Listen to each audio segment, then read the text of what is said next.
네, 오늘도 잠언서 20장에 기록된 이 말씀을 통해서 하나님께서 주시는 은혜를 우리가 함께 나누기를 원합니다. 이 잠언서 20장에도 솔로몬은 자녀들과 젊은이들에게 다양한 삶의 지혜를 말씀을 하고 있습니다. 아마 이 잠언서 20장이 이제까지 살펴왔던 이 말씀보다 더 다양한 삶의 지혜를 말씀하고 있는 것 같습니다. 그만큼 우리가 살아가는 이 삶이 다양하고 복잡하다는 것을 말씀을 하고 있는 것입니다. 먼저 우리 1절 말씀에 보시면 이 솔로몬이 지혜롭지 못한 삶에 대해서 몇 가지를 언급하고 있습니다. 1절에 술에 대한 말씀입니다. 포도주는 거만하게 하는 것이요 독주는 떠들게 하는 것이라 이 미혹되는 자마다 지혜가 없느니라 라고 말씀을 합니다. 여러분, 이 포도주나 독주나 이 술에 취한 자들은 정상적인 일을 할 수 없습니다. 그래서 많은 사람들이 술을 먹고 실수를 하기도 하고 또 다른 사람들을 곤란하게 만드는 경우가 많이 있는 것입니다. 그러므로 술에 내 마음을 빼앗기는 것은 미련한 것입니다. 그리고 2절에는 공의롭지 못한 왕에 대해서 말씀을 합니다. 일반적으로 공의로운 왕은 하나님의 말씀으로 바른 판결을 내리고 또 악한 자들을 심판하는 일을 하게 됩니다. 그래서 여러분 8절 말씀해 보시면 심판자리에 앉은 왕은 그의 눈으로 모든 악을 흩어지게 한다라고 말씀을 합니다.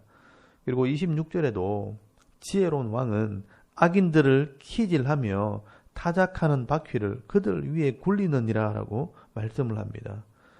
그리고 28절에도 왕은 인자와 진리로 스스로 보호하고 그의 왕위도 인자함으로 말미암아 견고하니라 라고 말씀을 합니다.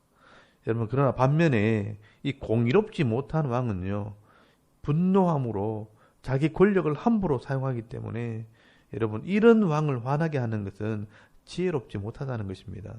그래서 여러분 2절 말씀에 왕을 노하게 하는 것은 자기의 생명을 해하는 것이니라 라고 말씀을 하는 것입니다. 그리고 여러분 4절에는요, 게으른 자에 대한 책망이 나옵니다. 여러분, 여기 가을에 밭 갈지 않는 자라고 되어 있는데요. 여러분, 이 말은 추워서 밭을 갈지 않는 자라는 뜻입니다.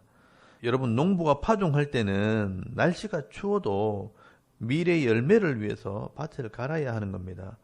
그런데 그 일을 할 생각이 없다고 하는 것은 게으른 자고 미련한 자라는 것입니다. 그리고 여러분 13절에도 너는 잠자기를 좋아하지 말라. 네가 빈궁하게 될까 두려우니라. 네가 눈을 뜨라. 그리하면 양식이 족하리라 라고 말씀을 합니다. 여러분, 이렇게 게으른 자와 잠자는 자는 이 인생 전체를 보는 통찰력이나 명철함이 없는 것입니다. 그래서 정신을 차리고 하나님의 말씀을 통해서 이런 명철함을 얻게 될 때 농사를 짓든 직장을 다니든 사업을 하든 미래를 준비하는 지혜로운 사람이 된다는 것입니다. 여러분, 하나님 말씀을 통해서 인생 전체를 보는 눈을 가지게 될 때 멀리 볼 수 있고 또 깊이 생각할 수도 있고 또 넓은 마음으로 기다릴 줄도 아는 것입니다. 그래서 여러분 5절 말씀에 보시면 사람의 마음에 있는 이 모략, 이 생각은 깊은 물 같으니라. 그럴지라도 명철한 사람은 그것을 길어내느니라 라고 말씀을 합니다. 여러분, 이 명철한 사람, 이 하나님 말씀을 통해서 통찰력을 가진 사람은 내 마음 깊은 곳에서 모략을 찾아낼 수 있다는 것입니다. 그리고 여러분 6절에는요, 많은 사람이 각기 자기의 인자함, 성실함을 자랑하나니 충성된 자를 누가 만날 수 있으랴 라고 말씀을 합니다. 여러분, 사람들은요, 자기가 성실하다고 스스로 자랑을 하지만 그러나 실제로 충성된 사람, 믿을 수 있는 사람은 많지 않다는 것을 말씀을 하는 겁니다. 그리고 여러분 9절에도 보시면 내가 내 마음을 정하게 하였다. 내 죄를 깨끗하게 하였다 할 자가 누구냐라고 말씀을 합니다. 여러분, 사람들은요, 스스로 내 마음이 깨끗하다, 내가 죄가 없다 할 자가 사실은 아무도 없다는 것입니다. 그리고 여러분 11절에는 비록 아이라도 자기의 동작으로 자기 품행이 청결한 여부와 정직한 여부를 나타내느니라 라고 말씀을 합니다. 여러분, 아이들도 그 마음이 다 드러난다는 겁니다. 어른도 마찬가지입니다. 그 삶으로 자신의 마음의 거룩한 여부가 다 드러납니다. 그리고 하나님께서는요, 그 마음 깊은 곳까지 감찰하신다는 것입니다. 그래서 여러분 12절 말씀에 보시면 듣는 귀와 보는 눈은 다 여호와께서 지으신 것이라고 말씀을 합니다. 이 말은 하나님께서도 사람의 말을 듣고 사람의 마음을 보신다는 것을 말씀을 하는 겁니다. 그래서 여러분 27절에는요. 하나님께서는 사람의 깊은 속을 살피신다라고 말씀을 합니다. 그러므로 7절에 온전하게 행하는 자가 의인이라 그의 후손이 복이 있느니라 라고 말씀을 하는 것입니다. 여러분 여기 온전히 행한다는 것은요. 하나님의 말씀대로 살려고 노력하는 사람을 말하는 겁니다. 그나마 하나님 말씀으로 온전하게 살려고 노력할 때 하나님 보실 때에 의로운 자가 될 수 있고 또 온전한 자가 될 수 있는 것입니다. 그리고 여러분 14절에는요. 지혜로운 말에 대해서 말씀을 합니다.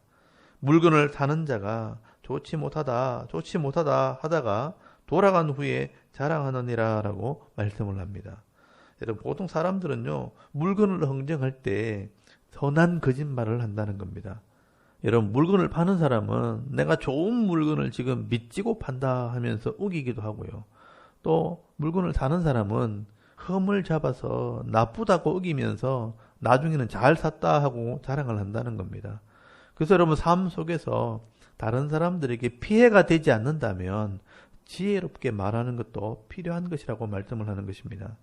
그래서 여러분 15절에 보시면 세상에 금도 있고 진주도 많거니와 지혜로운 입술은 더욱 귀한 보배니라 라고 말씀을 하는 겁니다. 여러분 금도 귀하고 진주도 귀하지만 삶 속에서 지혜롭게 말하는 그 입술은 더 귀하다는 겁니다. 이것을 뒤집어 생각하면 이렇게 지혜롭게 말을 하는 것은 쉽지 않다는 것입니다. 그리고 여러분 16절 말씀해 보시면 대인 관계에서 보증을 서는 것은 지혜롭지 못한 것입니다. 그러나 꼭 필요할 때는요. 담보문을 잡아 놓아야 한다는 것을 말씀을 합니다. 이것이 삶의 지혜라는 것입니다. 그리고 여러분 17절에 정직함에 대해서 말씀을 합니다. 쏘기고 취한 음식은 사람에게 맛이 좋은 듯하나 후에는 그의 입에 모래가 가득하게 되리라 라고 말씀을 합니다. 여러분 남을 속에서 빼앗은 것은 절대로 내 것이 될 수 없다는 겁니다. 정직함과 성실함으로 얻은 것만이 빼앗기지 않는 양식이 되는 것입니다. 그리고 18절에 조급함에 대해서 말씀을 합니다. 경영은 의논함으로 성취하나니 지략을 베풀고 전쟁할지니라 라고 말씀을 합니다. 여러분 미래를 계획할 때 조언이 필요하고 또 전쟁할 때 반드시 상대를 살피고 전략을 짜야 한다는 것입니다. 그렇지 않고 조급하게 뭘 하려고 해서는 안 된다는 겁니다. 여러분 21절에도 비슷한 말씀이 있습니다. 처음에 속히 잡은 산업은 마침내 복이 되지 아니하느니라 라고 말씀을 합니다. 여러분 처음에 속히 잡은 산업이라는 말은 정상적인 방법으로 얻은 재산이 아닌 억지로 물려받은 재산이나 속에서 빼앗은 재산을 말하는 것입니다. 이렇게 쉽게 얻은 재산은요. 쉽게 잃어버리게 되어 있습니다. 그러므로 우리가 조급하게 생각하지 말고 또 성실하게 또 자연스럽게 성장하는 것이 모든 사람에게 유익을 주게 되어 있습니다. 여러분 25절에도 함부로 이 물건을 거룩하다 하여 소원하고 그 후에 살피면 그것이 사람에게 덫이 되느니라 라고 말씀을 합니다. 여러분 이 물건이 거룩하다 하는 것은 이것을 구별해서 하나님께 드리겠다고 성급하게 서원을 하고 약속을 해놓고 나중에 이 약속을 지키지 못하게 된다면 그것이 도리어 하나님을 모독하는 경우가 될 수 있다는 것입니다. 그러므로 말에나 행함에나 신앙생활에서도 조급하기보다는 순리를 따라서 또 깊이 생각하고 난 뒤에 행해도 절대로 늦지 않다는 것을 기억해야 합니다. 그러므로 욕심과 조급함은 인생의 가장 큰 죄가 될 수 있습니다. 그리고 여러분 19절에서 20절까지 말씀에도 보시면 두루 다니며 험담하는 자와 부모에게 저주하는 자는 미련한 자라고 말씀을 합니다. 22절에도요. 원수를 갚지 말고 기다리라 라고 말씀을 합니다. 여러분 원수 갚는 것은 하나님께서 하시는 겁니다. 나는 다만 나의 억울함을 하나님께 구하고 호소하면 되는 것입니다. 이렇게 내가 너무 조급하게 말을 해버리고 또 함부로 판단하고 복수를 하다 보면 더 큰 죄를 지을 수 있기 때문에 정당한 법을 이용하든지 아니면 믿음으로 하나님께 맡기고 기도하는 것이 더 지혜로운 것입니다.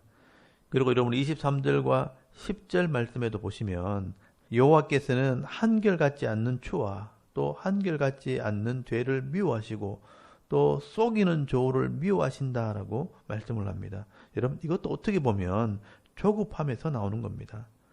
정직하고 성실하게 장사하고 사업을 하면 되는데 남을 속여서 더 많이 또 더 빨리 벌려고 하는 욕심이 결국은 신용을 잃어버리고요. 나중에는 내가 더 악한 사람을 만났을 때 하나님이 도와주시지 않으면 내가 다 잃어버리게 되는 것입니다. 그리고 29절 말씀에는 젊은이의 자랑은 힘과 열정이고 늙은이의 아름다움은 백발이라 긴 세월의 경험이라고 말씀을 합니다. 그러므로 이 젊은이는 힘과 열정으로 어려움을 극복할 수 있고 또 늙은이는 경험과 지혜로 이겨낼 수 있는 것입니다. 그러므로 젊은이들도 어려움이 생겼다고 낙심하지 말고 또 늙은이도 힘이 없다고 좌절할 필요가 없는 것입니다. 그리고 30절에는요. 매와 징계의 필요에 대해서 말씀을 합니다. 상하게 때리는 것이 악을 없이 하나니 매는 사람의 속에 깊이 들어가느니라 라고 말씀을 합니다. 여러분 우리 사람들은요. 온전하지 못하기 때문에 우리 인생의 대부분의 시간은 교육을 하고 훈련하면서 시간을 보내게 됩니다.